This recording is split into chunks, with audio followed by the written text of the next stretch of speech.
Pembalutan yang pertama dilakukan pada telapak tangan. Hal ini dilakukan untuk menghentikan pendarahan pada luka yang terdapat di telapak tangan. Pertama, dimulai dari atas, kemudian disilangkan ke bawah, kemudian disilangkan lagi ke atas, disilangkan di atas atau diikat pada bagian atas. Gunanya yaitu untuk menghentikan pendarahan pada bagian telapak tangan. Diikat dengan kencang pada bagian atas.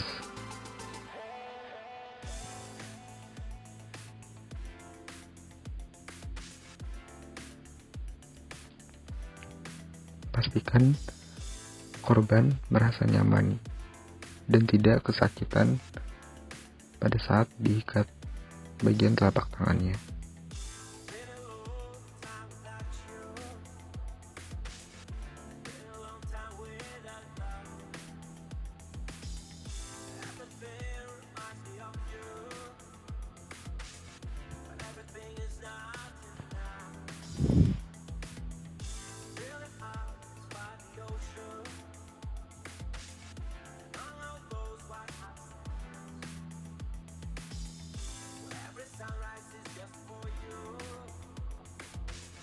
Kemudian pembalutan pada bagian pelipis.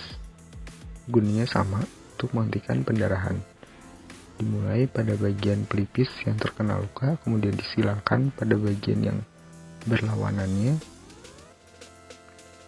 Kemudian lanjut diikat pada bagian pelipis yang terluka. Bisa juga menggunakan 2 metela pada bagian pelipis yang terluka.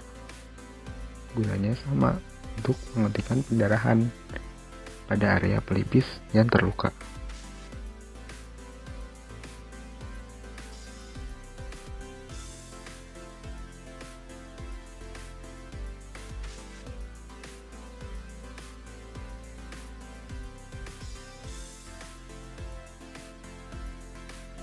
Kemudian pembalutan pada engsel kaki.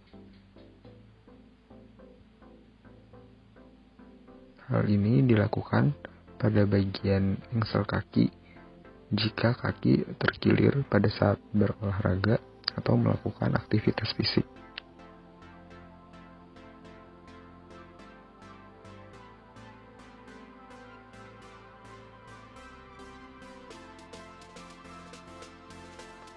Pastikan kaki korban itu tidak bisa bergerak, misalnya ke depan ataupun ke belakang.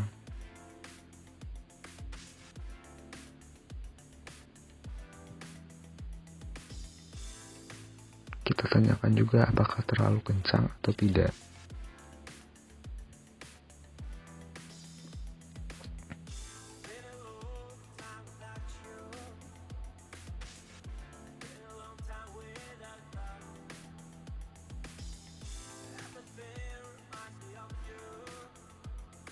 Selanjutnya, pembalutan pada bagian tangan yang terkena patah tulang.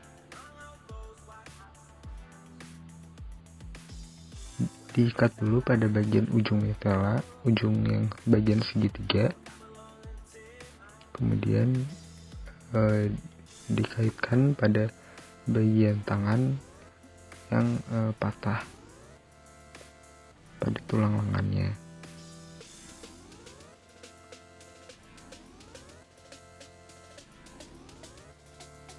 Dirapikan, kemudian diikatkan pada bagian belakang.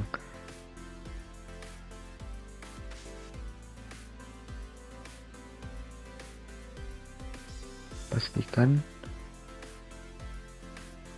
tangan yang terkena patah tulang itu lurus dan tidak bisa bergerak.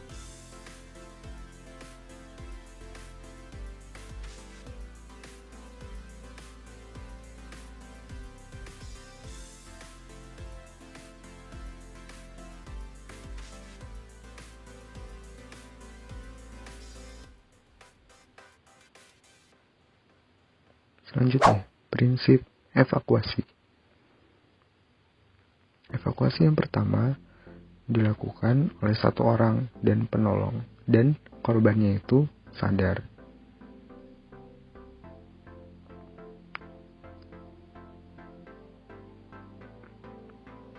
Kita lakukan tarikan lengan, kemudian kita naikkan tubuh korbannya.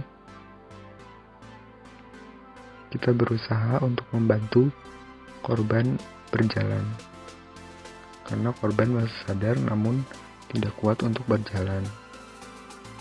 Kemudian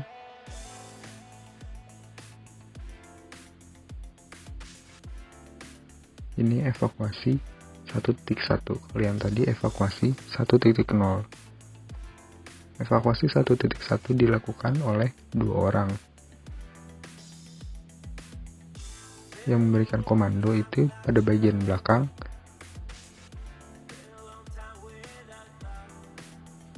dan yang bagian depan memegang lutut korban.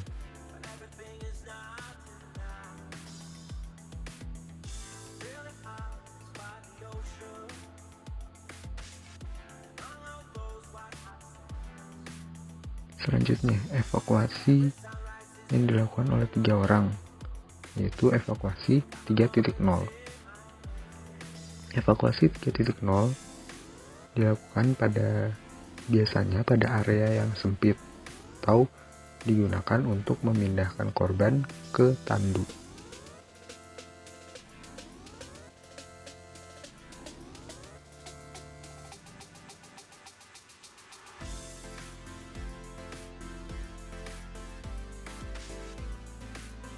Dan ini evakuasi 2.1 dilakukan oleh 3 orang juga.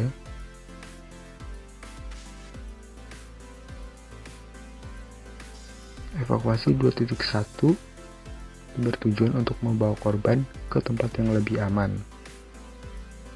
secara lebih efisien daripada evakuasi 3.0.